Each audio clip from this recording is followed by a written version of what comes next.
karori winsiga hari inkuru ndashaka kukubwira. Banguka nubwo se twakerewe byavanaho ko tugendana nk'abavandimwe, banguka tugende. Uzi ko nubwo nanjye ndi umukristo hari igihe nagiragamo akantu ko kwibaza niba koko Bikira Mariya ari utazamanuye icyaha. Reka urantunguye pe rwose nubwo bitajyaga biganza ngo mbitindeho cyane, ariko nyine hari ukuntu umuntu yibazaho gato, ariko nyine icyo nashakaga kukubwira nabyiyumviye neza mu kiganiro cy'abatagatifu kuri Kiliziya Imwe TV. Ni ukuri Bikira Mariya ubwe nanjye narayumvise, ariko ngira ngo hari n'inyandiko zibivuga dusanzwe tubona. yewe noneho ubuse koko n'imirimo y'iwanjye hariya ubona ko nabona umwanya wo kwicara nkasoma ibitabo koko. ariko buriya buryo bwose bwanshimishije ni ugufungura ngashyira hariya bikavuga nanjye nkumva niyo naba ndi mu mirimo isanzwe.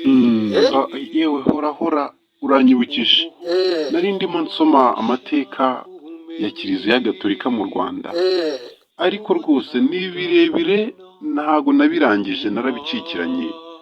Nanjye ubwo ndumva ubwo buryo bwarushaho kuba bwiza cyane. umva rero nkubwire, genda ujyemo ushake ngo Kiliziya Imwe TV, ushobora gusanga icyo kiganiro kirimo, ariko niyo cyaba kitarimo wababaza bakakiguhereza, kuko ibiganiro byose bivuga kuri Kiliziya bidufasha mu kwemera. harimo umuhungu uririmba neza we, ni ukuri ujyemo byagufasha bakayaguhereza ukayumva witonze, ni ukuri. yewe n'umugore wa Kanyamihigo nawe uri umuti w'amenyo.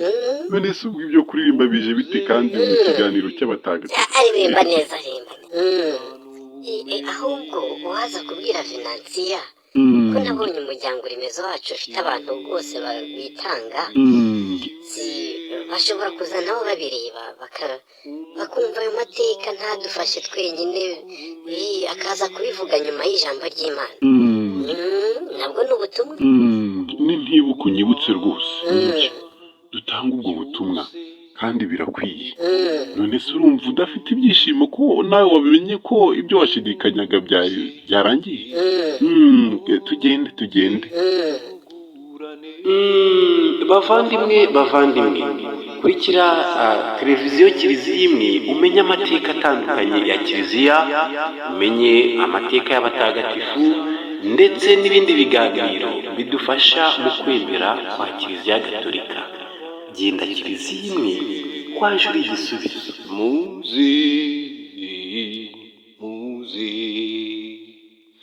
muze twungurane ubumenyi.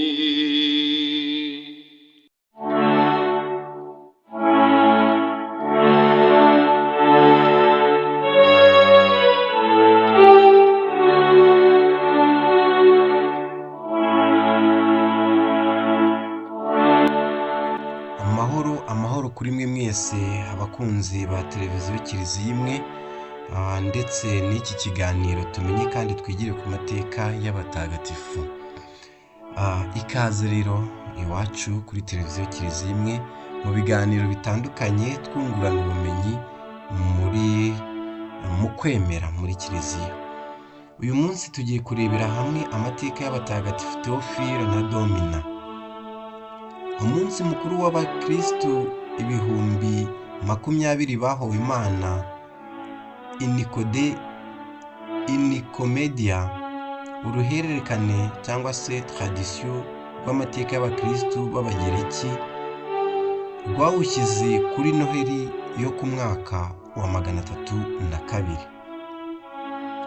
kuri uwo munsi abakristu bari bateraniye hamwe ngo bahimbaze umunsi mukuru w'ivuka rya Nyagasani, maze umwami w'abami witwaga Diyokiresiyani atanga itegeko ryo kubatwikira aho bari muri Kiliziya.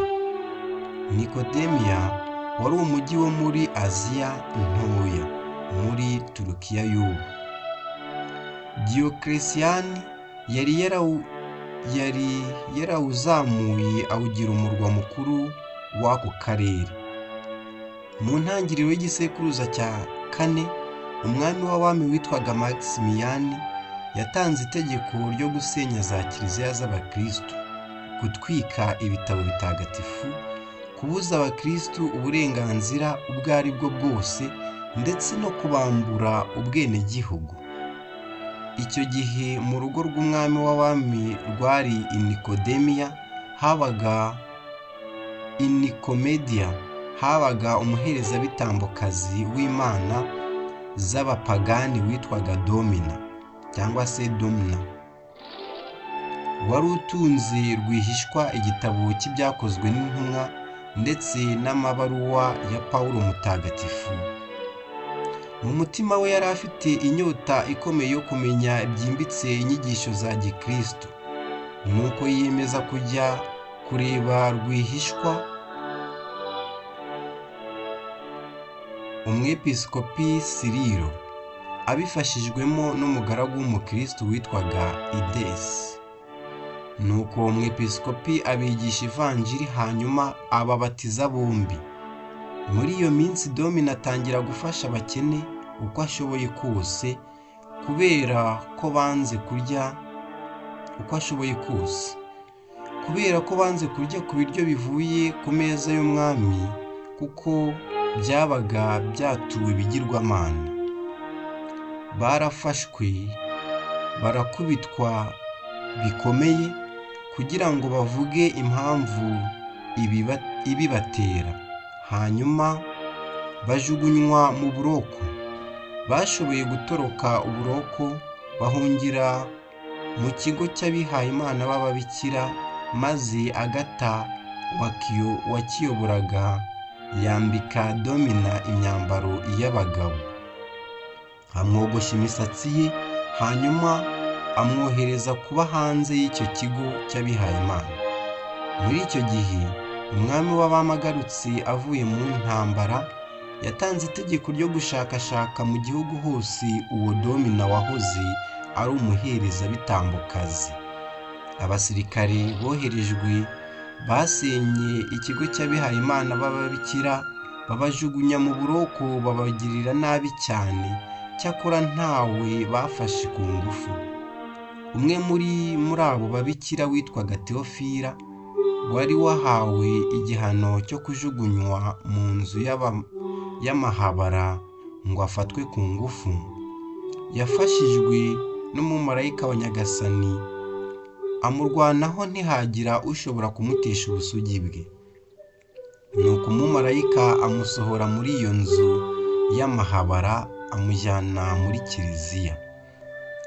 Muri icyo gihe kandi umwami w'abami, kugira ngo abone uko avumbura abakristo bari mu mbaga, yashatse uko yatura igitambo ibigirwamana by'abapagani, nuko atumiza imbaga yose y'abaturage b'umujyi.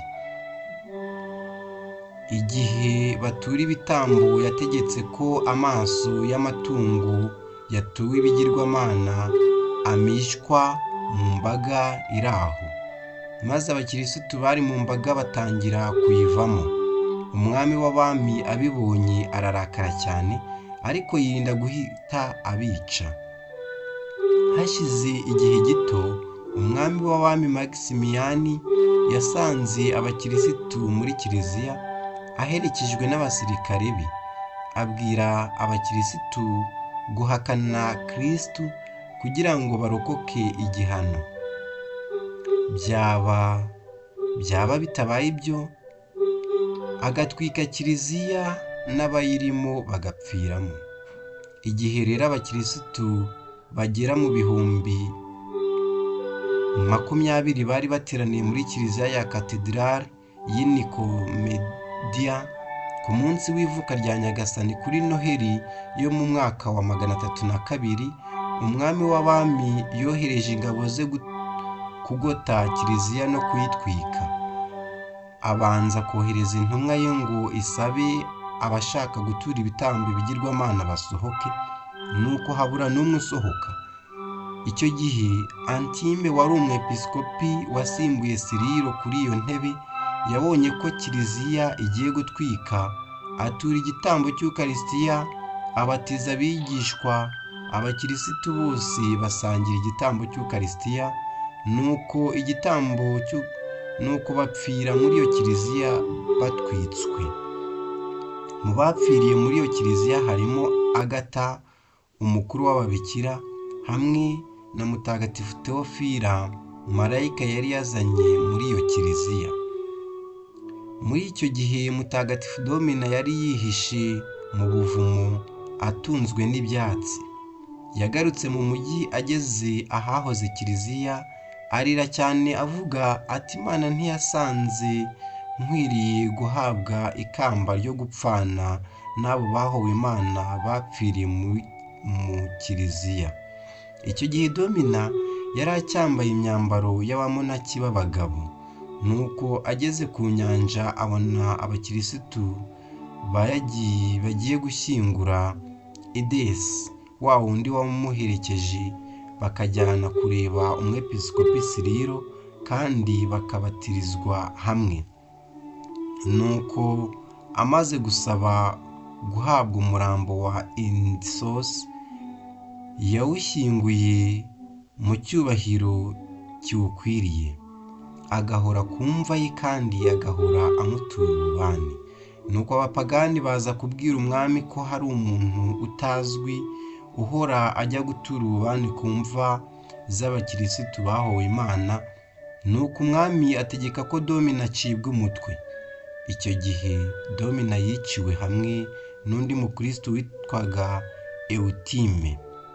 Twizihiza abatagatifu Theophila na Domina ku itariki 28 Ukuboza buri mwaka muri Kiliziya Gatolika.